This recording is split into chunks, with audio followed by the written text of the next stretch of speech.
All right, final segment. I want to talk about these 5 spies. Now, having local spies means employing the services of the inhabitants of a district.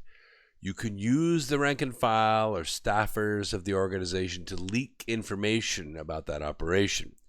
Someone like Omarosa or the coffee boy would work just fine as an example for this. Having inward spies, making use of officials of the enemy. This might be in the form of an officer or an elected official, a campaign manager, the head of the FBI or the Department of Justice, or even the acting head of one of those organizations. Having converted spies, getting hold of the enemy's spies and using them for your own purposes. Okay, when a spy is discovered in your own ranks, rather than kill him or fire him, make him a better deal and use him against your enemy. These are the very hardest to discover.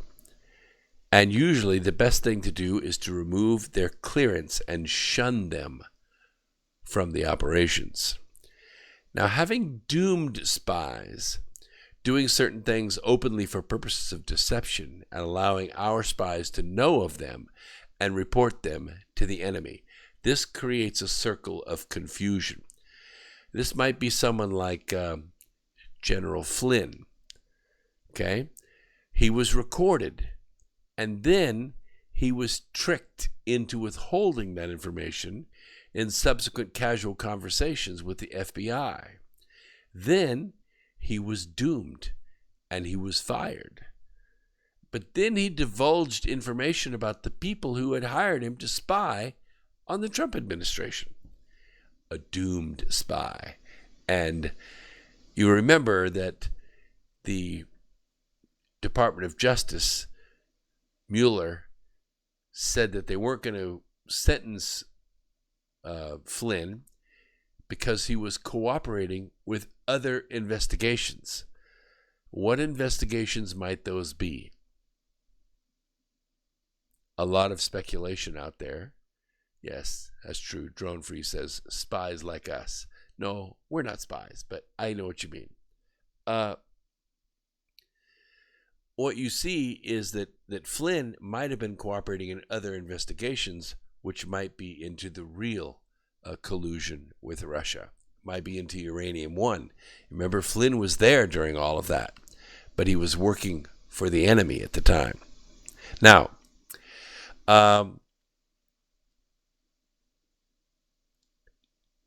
Flynn might have become one of the most valuable kinds of spy. He became a surviving spy after all of this, who brought back news from the enemy's camp. The question remains as to whether Mueller will be turned at the very end. Excuse me for 1 second here.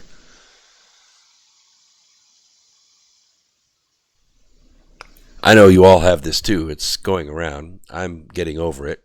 We've just about made it through a 3-hour program without losing it, so we'll try to go the rest of the way. The question remains as to whether Mueller is going to be turned at the very end of this, in this 800 or 900 page report that he's going to make. It may not all be about Trump. It may not all be. It may be about other things. 800 pages is a lot of information, and you can only step over the Clinton blood trail so long, and then you have to find something. The question remains, if he is turned, will he divulge the murder and the embezzlement of the syndicate for whom he worked his entire life? Tough to say. Hence it is that which none in the whole army are more intimate relations to be maintained than with spies.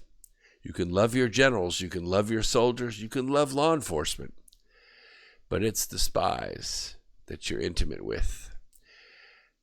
Heard about a lot of leaking lately in the Trump administration? No, you haven't. Heard any leaking out of the Office of the Inspector General? Nope, you haven't. heard any leaking out of Huber's 470 plus attorneys out in Utah racking up, 60, 70, 80, 90,000 indictments? Nope. Haven't heard anything like that either. So that's what I'm talking about. None should be more liberally rewarded. In no other business should greater secrecy be preserved than with spying. Remember this, though. Spies cannot be usefully employed without a certain intuitive sagacity. They cannot be properly managed without benevolence and straightforwardness, without subtle ingenuity of mind, like 5D chess playing with the man to whom the secret was told. Whether the object is to crush an army, to storm a city, or to assassinate an individual, it is always necessary to begin by finding out the names of the attendants, the aides de camp, the doorkeepers, the sentries of the general in command. Our spies must be commissioned to ascertain these contacts. What you see going on in North Korea, in Hanoi, tomorrow and the next day, is exactly what I'm talking about. Oh, the fake stream news is all too quick to say that the North Koreans are fooling President Trump. They're not progressing toward anything. Trust me, President Trump knows 5 layers deep what is going on, and he's making the right decisions. In fact, he's making the only decisions that have been made in the last 30 to 40 years about this. It is through the information brought by the converted spy that we are able to acquire and employ local and inward spies. It is owing to this information again that we can cause the doomed spy to carry false tidings to the enemy. And lastly, it is by his information that the surviving spy can be used on appointed occasions. The end and aim of spying, period, in all 5 varieties, is just knowledge about the enemy. It's knowledge about the enemy. And this knowledge can only be derived in the first instance from the converted spy. Hence it is essential that the converted spy be treated with the utmost liberality. Now you know why the Trump administration does not send in the Marines or arrest the entire syndicate and their minions and send them to Guantanamo. Oh, we want it to happen. We're praying for justice every day. It is the biggest question in law enforcement. But if he does this, he loses all his spies. If he does so before they find the weapon, he puts the entire world at risk. At the same time, the syndicate knows that until they find and disarm that weapon, their leaders, they're safe. So when we talk about what's to be done, what has been done, what strategy is being put in place, you don't have to go very far, but you run up against what's called the Space Force. And it appears to me that the Space Force might be DOA. It might be dead on arrival for now. And here's why. You see, the United States faces a Pearl Harbor in space. If trends persist, it is only a question of when, not if, a rival successfully attacks the United States. You know that. I know that. It's inevitable.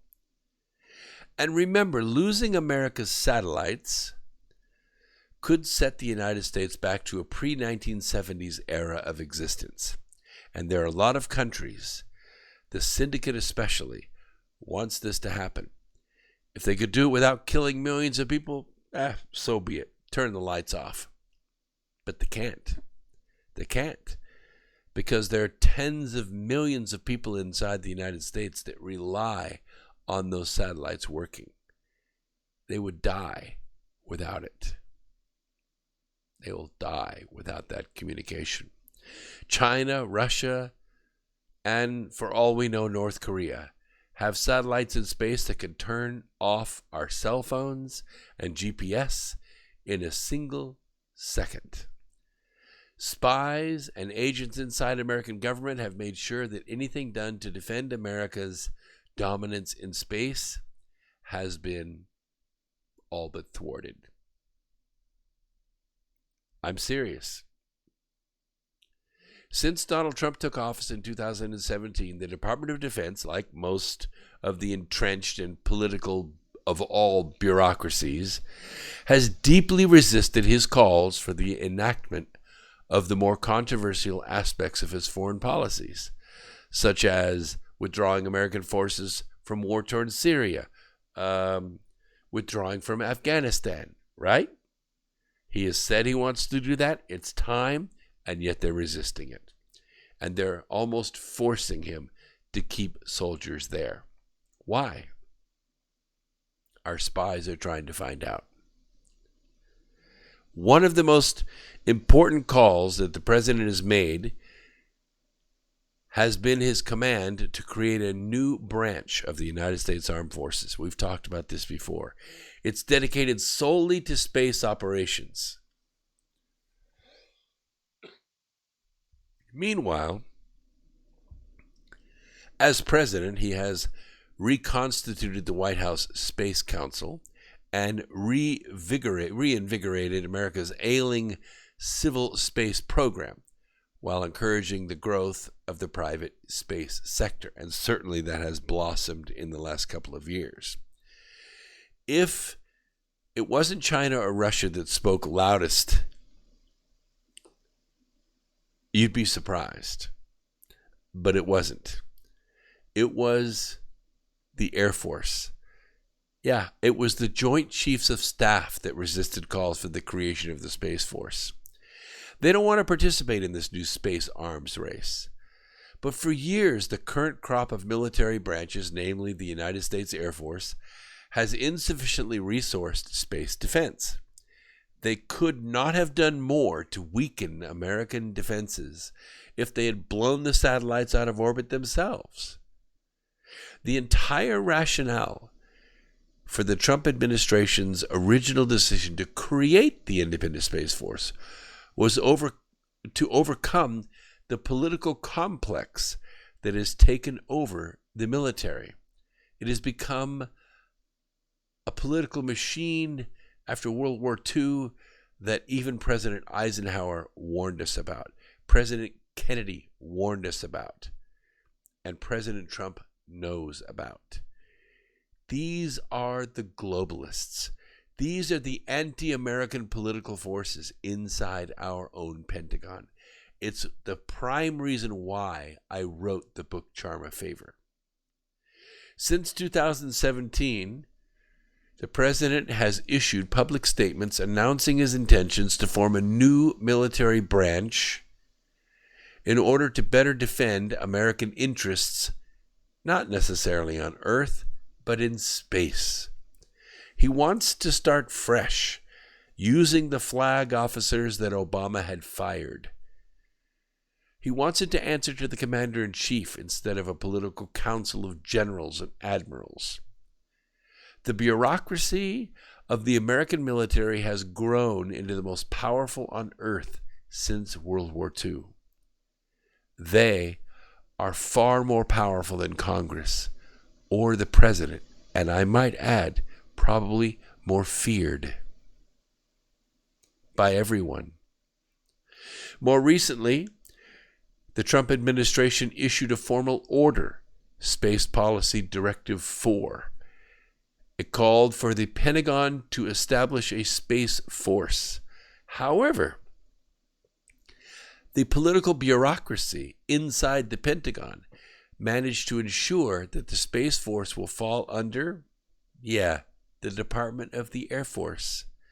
in much the same way the Marine Corps falls under the Department of the Navy. Now, the Marines are tough guys, but they're also small compared to the Navy. At the same time, the Space Force under the Air Force is better than nothing, I suppose, but one can expect the Space Force to never receive the full funding and support that it otherwise would as an independent branch, because the Air Force is going to take all the money. You know that. In other words, the existing United States Air Force Space Command just got a major budget increase. The Air Force is the most outspoken opponent of the Space Force.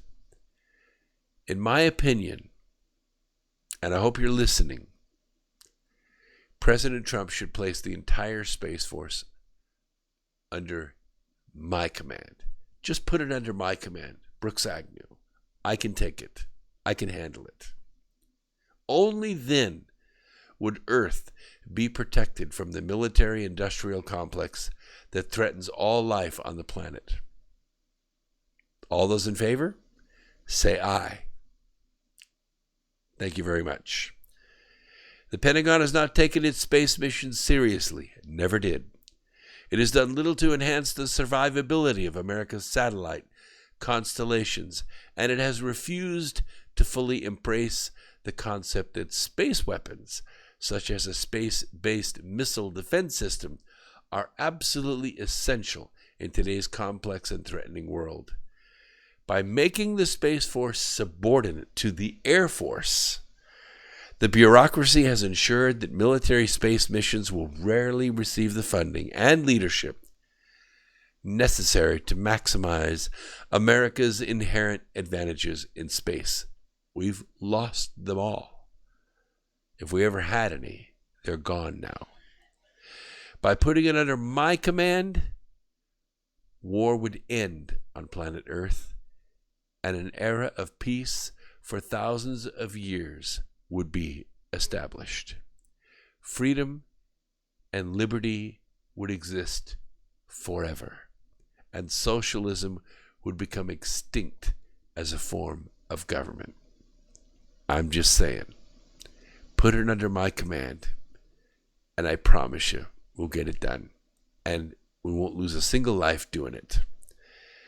By the way, one of our heroes and a person that we nominated for the Nobel Prize for Peace, Julian Assange, is one step closer to freedom.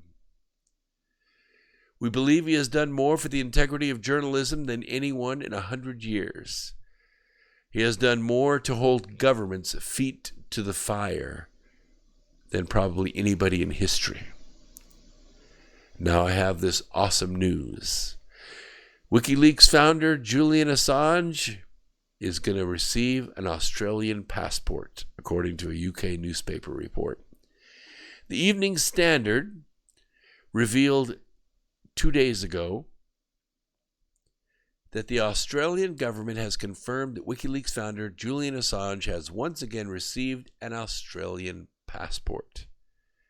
Officials at the Australian Department of Foreign Affairs and Trade stated clearly that Mr. Assange does have an Australian passport.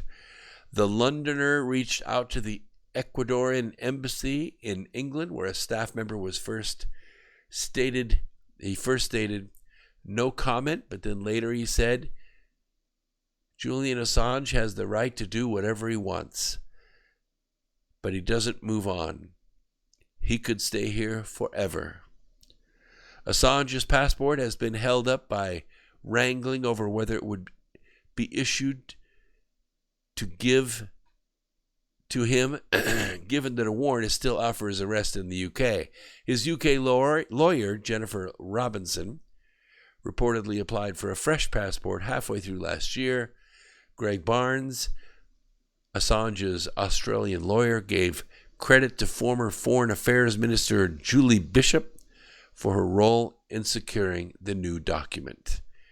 The Sydney Morning Herald reported Barnes thought she had gone to great lengths to ensure Mr. Assange's rights as an Australian citizen were upheld, by being granted a passport. Bravo. I hope he gets the Nobel Peace Prize because he certainly deserves it. So let's talk a little bit about Alexandria Ocasio-Cortez because she's going to be in the news tomorrow. She may be America's most famous freshman congressman, but in New York, she's a virtual ghost. She has no district office, no local phone number, unlike the state's 3 other freshman members.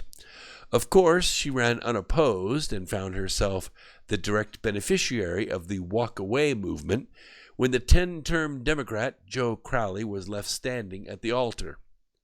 Get this, less than 4% of the registered Democrats turned out to vote. You would think, by the way, she is strutting herself across Washington, D.C., that she won in a landslide victory. It is also unclear whether the 29-year-old lawmaker who represents the Bronx and Queens actually still lives in the Parkchester neighborhood that has been so closely tied to her rise. Even though she won her upset victory over fellow Democrat Representative Joe Crowley with accusations that his home in Virginia made him too Washington-focused to serve his district. Guess what? Ocasio-Cortez has used her deceased father's Bronx condo on her voter registration since way back in 2012, and she even posed in the 1-bedroom Bronx flat for celebrity photographer Annie Leibovitz in a Vogue magazine profile after her stunning November election. But guess what? Couldn't find any indication that she actually lives there. Multiple attempts to email Ocasio-Cortez spokesman Corbin Trent with specific questions were all ignored. Yesterday, the Cortez spokesman said, "We will not be commenting about where Congresswoman Cortez lives or has lived." How about that? She's been running from the press since the day she was elected. Ocasio-Cortez was in New York City last weekend and all this weekend with appearances in Queens on both Saturdays, yet she was not seen coming or going from her Parkchester pad either day. The apartment Cortez registered with to run for office has a next-door neighbor. Guess what she says? She's never seen Ocasio-Cortez, ever. Another neighbor who's lived down the hall from the Congresswoman's apartment for the last 40 years said she'd never seen her or her boyfriend, Riley Roberts, who has claimed the address as his own since last spring. "I would have remembered," said the neighbor when shown a photograph of Ocasio-Cortez. Workers at Jerry's Pizzeria, that's less than a block from her building, and at the local grocery store. She said she had never patronized their businesses. And a server at a nearby taqueria said the Congresswoman had only come in to be filmed by news crews. A postal worker who delivers mail to the building said in the past 10 years he's only seen Ocasio-Cortez intermittently, and that several months' worth of mail regularly accumulates in the mailbox before anybody bothers to collect it. The worker said that Ocasio-Cortez and Roberts were the only ones getting mail at the address. Just because their names are on the box doesn't mean they live there, he said. And in 2017, when Ocasio-Cortez first filed paperwork to become a congressional candidate, she didn't even know what district she lived in, mistakenly declaring plans to run for neighboring District 15 before correcting the error days later. Meanwhile, in Washington, Ocasio-Cortez has rented a pad in a luxurious building in chic Navy Yard neighborhood where studios start at $1,840 a month, according to the Washington Examiner. The Federal Elections Commission and the House Ethics Committee have been following her for weeks, trying to get answers to some of these questions. It is possible that the former bartender may not get to serve out her first and only term in Congress. The real question is, where did she actually come from? Everybody wants to know. Please go out and look for the good in people every day and help it to grow.